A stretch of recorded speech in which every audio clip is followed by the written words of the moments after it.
So then we look at the negative signals, and the negative signals are even more important than the positive signals.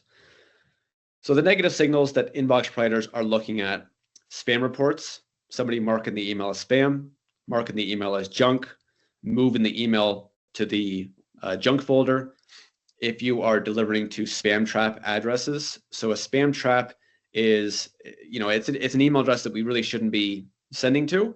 It could be an email address that was created for the sole purpose of being a spam trap, and it's put out there into the internet. And folks, especially that are purchasing email lists or renting email lists, can end up hitting some of those spam traps. That's a pretty big indicator to different inbox providers or different monitoring networks that this is not wanted mail, that there's not good sending practices that are being used, there's not good list acquisition practices that are being used by these senders. So that's, again, a very negative signal. It could also be a recycled spam trap. So a recycled spam trap is, just as you might think, it's an old inactive email address. So you might have an email address from 10 years ago that you used to use. You stopped logging into the account 8 years ago. That might turn into a recycled spam trap. And that also is a very negative signal to inbox providers. You could also have a typo spam trap.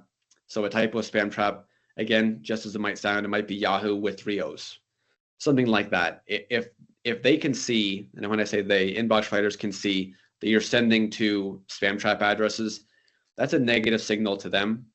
We could also end up on a block list.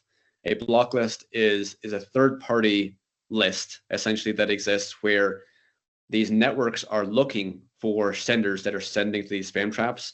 And if you do end up hitting the right type of a trap or the number of traps, then you could end up on a block list.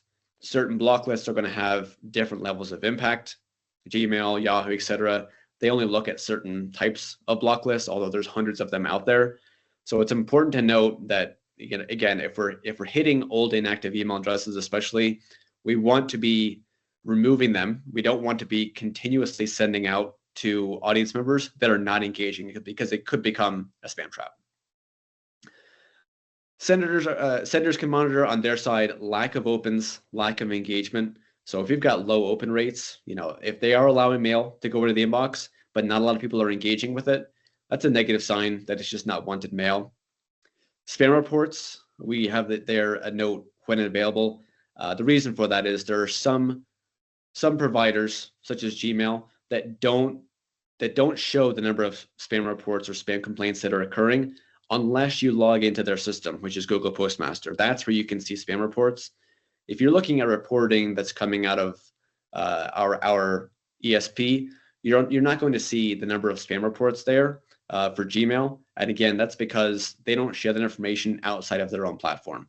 So it is important to note that, while we do get the spam reports from Yahoo, Microsoft, etc., there are some, if you're looking at reporting, that might show 0. It doesn't mean that there's 0 occurring. It just means that we might have to go to a different source to find that information. And then unsubscribe rates. Every inbox provider knows that unsubscribes are going to happen. They're actually a healthy part of the email lifecycle. But if there's too many people unsubscribing, that is a negative signal too. But 100%, we want people unsubscribing and not marking the emails as spam. So although it might seem a bit counterintuitive, we want to make it easier for folks to unsubscribe. So we want to have a list unsubscribe header, which is the unsubscribe option at the top of the email. We want to have it very clear in the footer. We don't want to be trying to hide the fact that somebody can unsubscribe, because we want them to unsubscribe. If they don't want to receive our emails, we want them to unsubscribe. We do not want them to mark the email as spam. So we talked about spam complaints pretty heavily, and the reason for that is it is the single most important metric that you can keep an eye on as a sender. It's going to have the biggest impact to your sender reputation.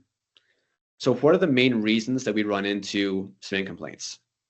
A user did not expect to receive emails from that dealership. User is receiving too many emails from that dealership, or the user has tried to unsubscribe and they continue to receive emails from that dealership. All 3 of these are the main reasons we run into complaints. And complaints are an issue. So here's a look at the top 20 dealerships that we can see by send volume. 15 are over the complaint threshold. So what we're looking at here is the usernames have obviously been blocked out here. We can see the number of processed emails. This is over a 30-day period, the number of delivered emails, and then the number of spam complaints. So how the spam complaint metric is calculated is it's looking at the number of spam complaints divided by the number of delivered emails. Now, quick caveat there, Gmail looks at things a little bit differently. They calculate the numbers a little bit differently. That's why in our threshold, we have 0.08% as the threshold. Google says 0.3. Again, that's because they calculate things a little bit differently. They've got access to more information than we do rather than just delivered numbers. So when we're looking at the number of spam complaints divided by delivered, that's giving us the spam complaint rate that ideally you want to be below 0.08%. So we can see here out of the top 20 dealerships in the last month, we can see 15 of those 20 are over the complaint threshold. So clearly there is an issue with complaints, and it's something that really does need to be addressed because that is the number one reason why you will not land in the inbox and instead you'll land in the spam folder. So one of the areas we touched on as to why we might be seeing too many complaints is message frequency. So if we look at here, this is just one dealership I pulled for a 1 week period. And we can see between 12 and 16 emails being deployed to that one audience member. I did also sign up a couple of weeks ago just as a test on one dealership's website. I input my email address and said that I was interested in a vehicle. And in the past 3 weeks, so far, I've received 17 emails. I haven't engaged with any of those emails. That's a very negative signal to Gmail that I'm not engaging with these emails, but this sender continuously is sending me a high rate of emails. So what Gmail wants to see ideally is if after a number of emails, 3, 4, 5, 6 emails, that user is not engaging at all, at the minimum, they want to see a reduction in send frequency. So they don't want to see the same number of emails continuously being sent to a subscriber, whether or not they're opening the emails. So that's the number one issue here is message frequency. It's just far too high. There's a lot of emails being deployed as soon as somebody enters an email address that they're interested in a vehicle. And I understand it from the dealership's perspective. We've got a hot lead. Somebody's input their information that they're interested in a car. Unfortunately, Gmail, Yahoo, Microsoft, they don't view it that way. They are trying to protect the inbox of their end user. And if they can see that there's a high rate of emails coming through and potentially that sender doesn't have great sender reputation, and there's a high rate of emails coming through and the user is not really engaging with the emails, they're going to be pretty quick to say, maybe we should be putting this into the spam folder, not the inbox. Here's another example of personally, I signed up for information about a Nissan Armada from a dealership. And again, I blocked out the actual dealership name. But we can see here, before I unsubscribed from the emails, over the course of about 2 months, I received 34 emails. Again, without engaging with any of the emails. I didn't open any of the emails. I still received 34 emails mostly about Armadas before I finally decided to unsubscribe.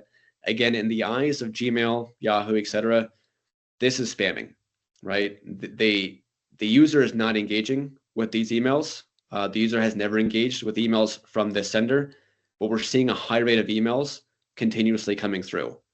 And again, that's just a spam-like behavior that Gmail, Yahoo in the past maybe was letting it go. Now they're being a bit more strict around protecting their users' inbox compared to the past.